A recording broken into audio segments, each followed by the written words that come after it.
저는 오늘 본문을 중심으로 말씀 제목 한번 따라할까요? 침묵하시는 예수님. 네, 침묵하시는 예수님. 네, 침묵하시는 예수님이라는 제목으로 하나님의 말씀 전하겠습니다. 오늘 본문은 예수님께서 유대 총독 빌라도에게 신문을 받으시는 장면입니다. 1절 말씀에 새벽에 대제사장들이 즉시 장로들과 서기관들 곧 온 공회와 더불어 의논하고 예수를 결박하여 끌고 가서 빌라도에게 넘겨주니라고 기록을 하고 있습니다. 이미 예수님께서는 산헤드린 공회에서 유대 종교 지도자들로 구성이 된 공회원들의 신문을 받으시면서 신성모독이라는 죄목을 받으셨습니다. 신성모독은 당시 유대 사회에서 가장 극악한 죄로서 만일 이 죄를 범할 경우 살아남기 힘들었던 큰 죄입니다. 그렇지만 당시 재판법상 유대 공회는 사형을 집행할 권한이 없었습니다. 예수를 죽이기 위해서는 빌라도의 재판이 필요했고 빌라도의 사형 선고가 필요했습니다. 그래서 그들은 이른 새벽부터 예수님을 끌고 빌라도에게 간 것이죠. 이제 예수님의 기소에 대한 책임은 이 산헤드린 공회에서 유대 총독인 본디오 빌라도에게로 넘어갔습니다. 예수의 운명이 이 빌라도의 손에 달려 있다라고 해도 과언이 아닌 상황입니다. 자, 그렇다면 빌라도는 어떤 사람입니까? 빌라도는 유대의 5번째 총독으로서 AD 26년부터 37년까지 총 11년간 유대 총독으로 재임하였습니다. 그러나 여러분 잘 아시는 대로 빌라도는 이 유대 정도가 아니라 온 지구 역사상 가장 불명예스러운 인물로 손꼽힙니다. 네, 우리가 함께 고백하는 사도신경에서 빌라도는 어떻게 소개가 되고 있습니까? 예수는 본디오 빌라도에게 고난을 받으사 본디오 빌라도를 통해 십자가에 못 박혀 죽으셨다. 그럼 무죄한 예수님을 십자가 죽음으로 몰고 갔던 자입니다.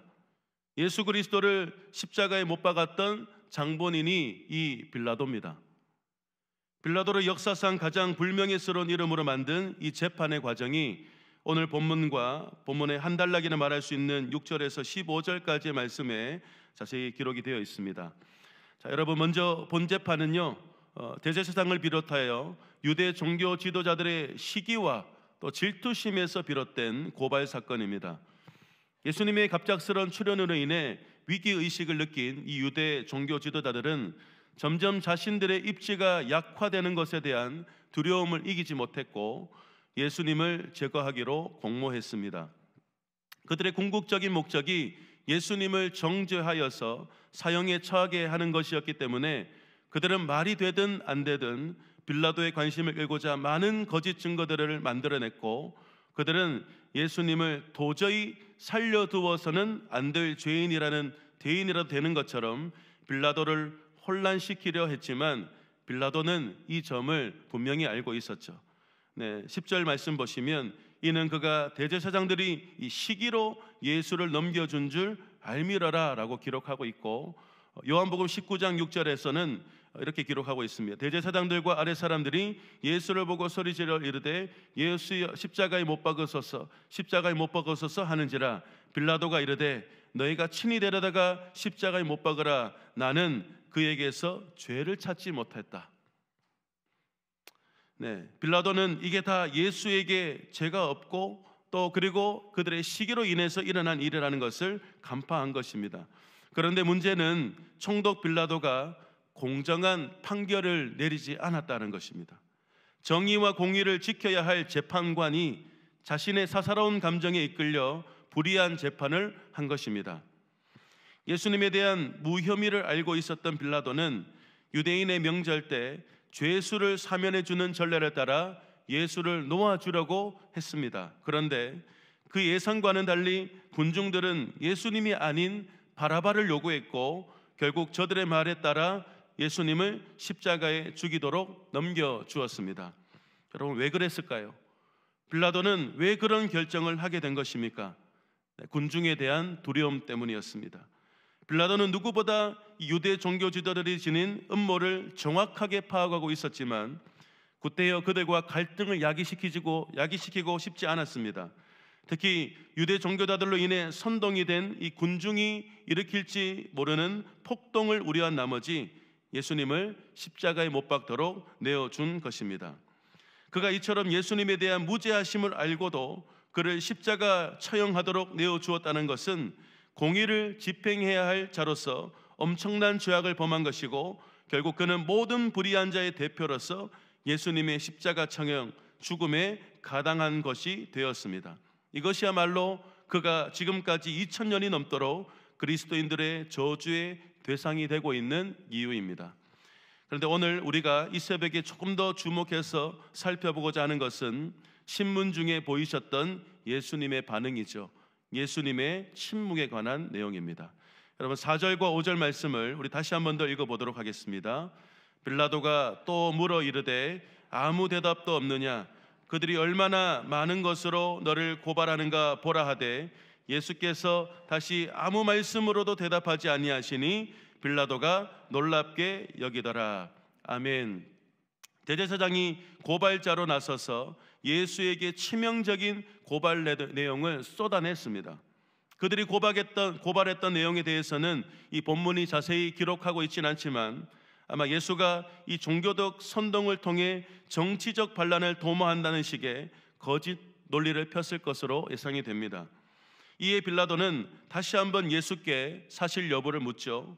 빌라도가 이렇게 질문하는 이유는 예수께 일종의 변증이나 변호의 기회를 제공하는 선의의 질문입니다. 그러나 예수님께서는 그것을 절호의 기회로 삼지 않으시고 오히려 아무 대답도 하지 않으셨습니다. 침묵하셨습니다. 여러분, 예수님께서는 왜 침묵하셨을까요? 왜 이런 테러를 취하셨을까요? 예수님께서는 이 빌라도를 통해 받는 이 신문의 과정뿐만 아니라 이후 온갖 조롱과 멸시와 폭력 앞에서도 전혀 입을 열지 않고 침묵하셨습니다. 왜 그러셨습니까? 이것이 아버지의 뜻이기 때문입니다. 이 일이 아버지의 뜻 가운데 일어나는 임을 알았기 때문에 예수님께서는 침묵하셨던 것입니다. 예수님, 우리 구주 예수님께서는 하나님의 뜻 가운데 이 땅에 보냄을 받았고 이 땅 가운데서 자신을 보내신 하나님 아버지의 뜻대로 사셨습니다. 내가 하늘에서 내려온 것은 내 뜻을 행하려 함이 아니요 나를 보내신 이의 뜻을 행하려 함이니라. 나를 보내신 이의 뜻은 내게 주신 자 중에 내가 하나도 잃어버리지 아니하고 마지막 날에 다시 살리는 이것이니라. 내 아버지의 뜻은 아들을 보고 믿는 자마다 영생을 얻는 이것이니 마지막 날에 내가 이를 다시 살리리라 하시니라. 아멘.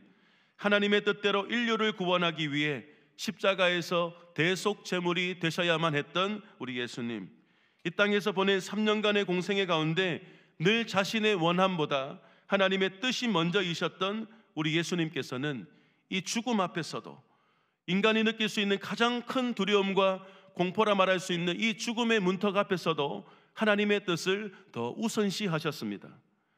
이르시되 아빠 아버지여, 아버지께는 모든 것이 가능하오니 이 잔을 내게서 옮기시옵소서. 그러나 나의 원대로 마시옵고 아버지의 원대로 하옵소서 하시고, 자신의 원함은 십자가 죽음을 피하는 것이었죠. 하지만 아버지의 뜻, 하나님의 원한대로 십자가에서 죽음을 당하셨습니다.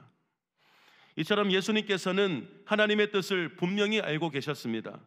예수님께서는 자신이 유대 종교 지도자들로 인해 넘겨져 고난을 당한 후 십자가의 죽음으로 대속제물이 되는 것이 하나님의 뜻임을 잘 알고 계셨기 때문에 예수님께서는 재차 들어오는 질문에 대해 변명하기를 거부하고 묵묵히 고난의 잔을 마시기로 하신 것입니다.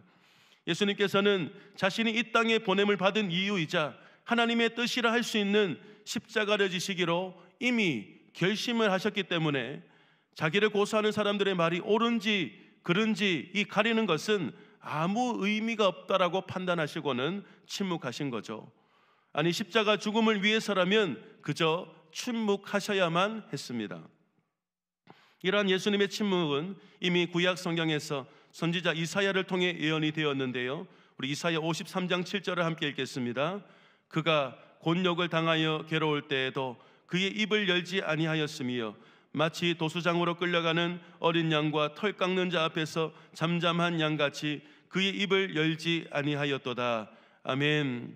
이사야가 예언했듯이 우리 예수님께서는 이런 폭력 앞에서도 어떠한 물리적인 저항도 하지 않으시고 입을 열지 않음으로써 정말 아주 조금도 저항하기를 거부하셨습니다. 양과 같은 짐승들이 도살장이나 털 깎는 자에게 순순히 가는 것은 결국 그들의 무지함 때문이죠.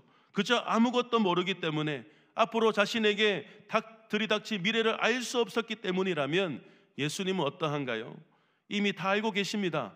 예수님께서는 자신이 마주할 운명을 이미 알고 계십니다. 하지만 예수님께서는 모든 것을 알고 계시면서도 이것이 자신을 향한 하나님의 뜻이기에 묵묵히 침묵하며 십자가 죽음의 자리로 나아가셨습니다.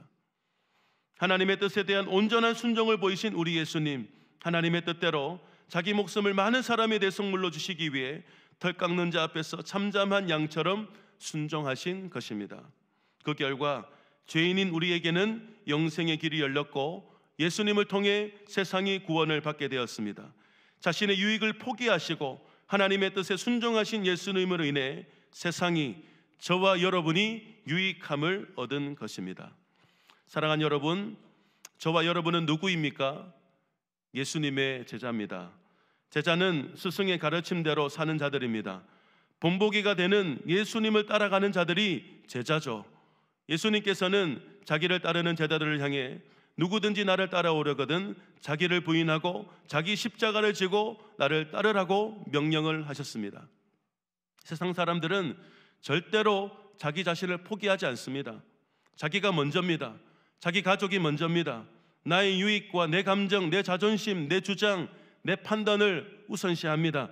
그렇지만 예수의 제자는 달라야겠죠. 자기를 버려야 합니다. 자기가 없어야 합니다. 하나님의 뜻이라면 나의 그 어떤 유익함도 포기할 줄 알아야 합니다. 내 감정, 내 자존심, 내 주장, 내 판단보다 하나님이 원하시는 대로, 하나님의 뜻과 결정대로 기꺼이 순종하는 것이 제자로서의 바람직한 태도인 줄 믿습니다. 여러분, 우리가 따라야 할 참 스승이신 예수님께서는 늘 자신의 원함보다 하나님의 뜻이 우선이 되는 인생을 사셨습니다. 지극히 높은 하늘 보좌를 버리시고 낮고 낮은 이 땅에 오신 우리 예수님, 이 땅에 오신 예수님께서는 자기 자신을 위해 사신 적이 없습니다. 오로지 하나님의 뜻을 위해 사셨고 하나님의 뜻에 따라 행동하셨습니다. 하나님의 뜻을 이루기 위해 온갖 고난과 수치와 능력도 받으셨고 심지어 목숨까지도 내어 놓으셨습니다. 사랑하는 여러분, 예수를 위해 살다 보면 좋은 일, 행복한 일, 웃을 일만 있는 것이 아닙니다. 예수를 살다 보면 억울한 일, 황당한 일, 도무지 참기 힘든 일이 있기 마련입니다. 그때 나의 유익함보다 내 감정, 내 판단, 나의 원함보다 주님의 뜻이 무엇일지를 먼저 생각하시길 바랍니다. 주님의 뜻을 구하시기를 바랍니다. 그리고 주님의 뜻대로 행하시기를 바랍니다. 그런데 여러분, 이게 말처럼 쉽나요? 어렵습니다.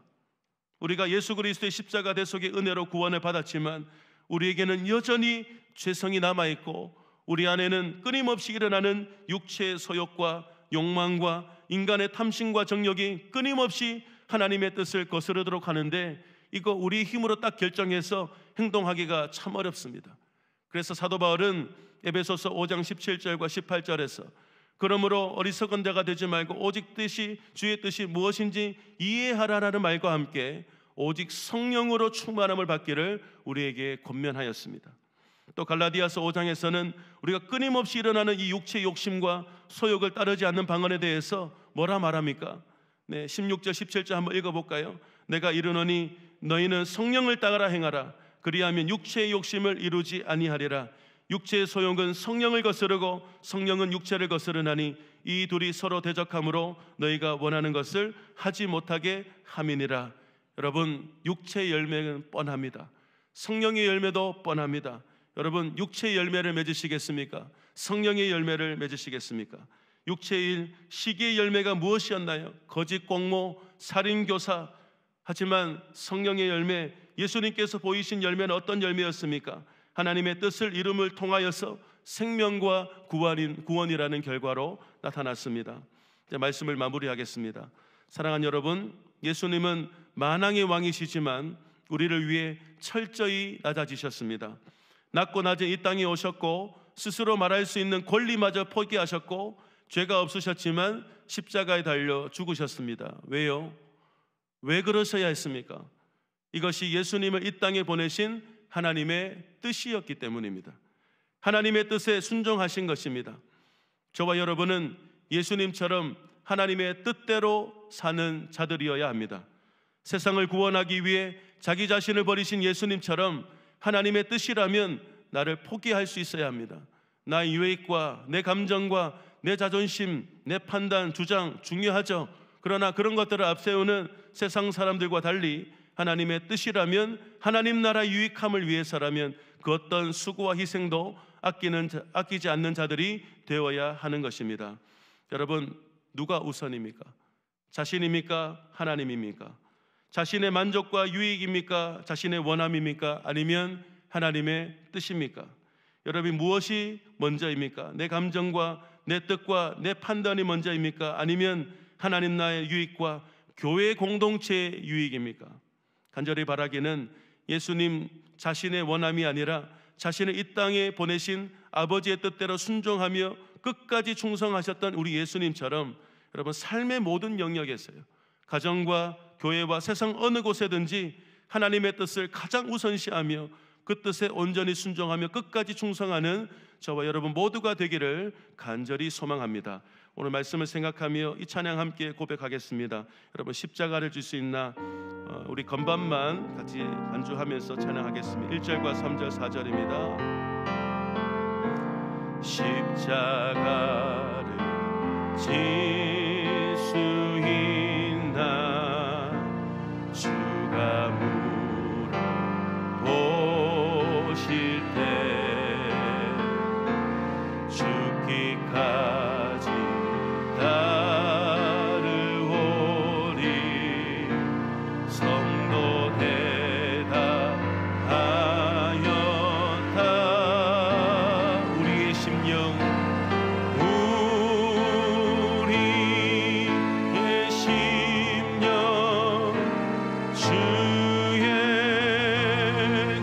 것이니 주님의 영상 만드소서.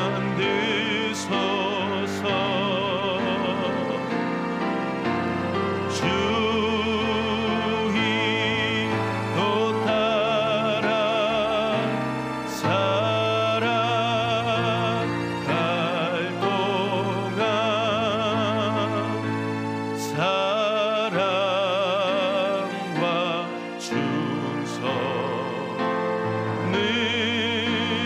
바치오리.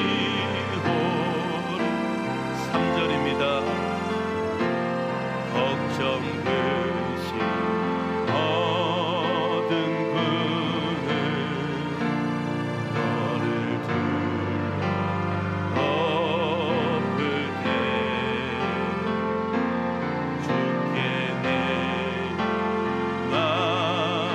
맡기겠나? 죄 우승이 믿으며 우리의 심령 주의 것입니다. 우리의 심령 주의 것이니 주님의 형상 만드소서. 주님의 영상 만드소서.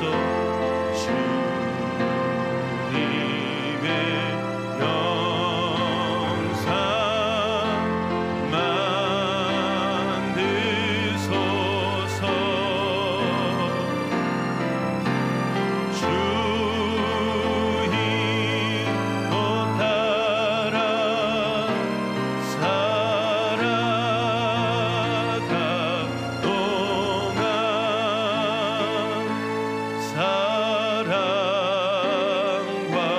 충성을 바치오리라. 4절입니다. 이러니가 할 수 있나? 주가 물어보실 때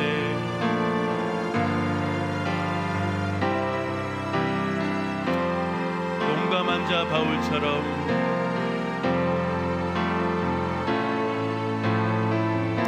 번뜩 대답하리라.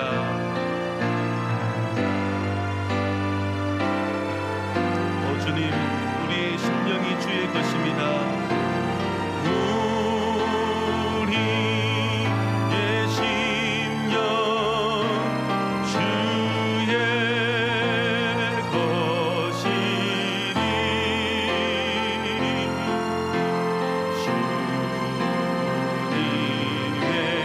평상 만드소서.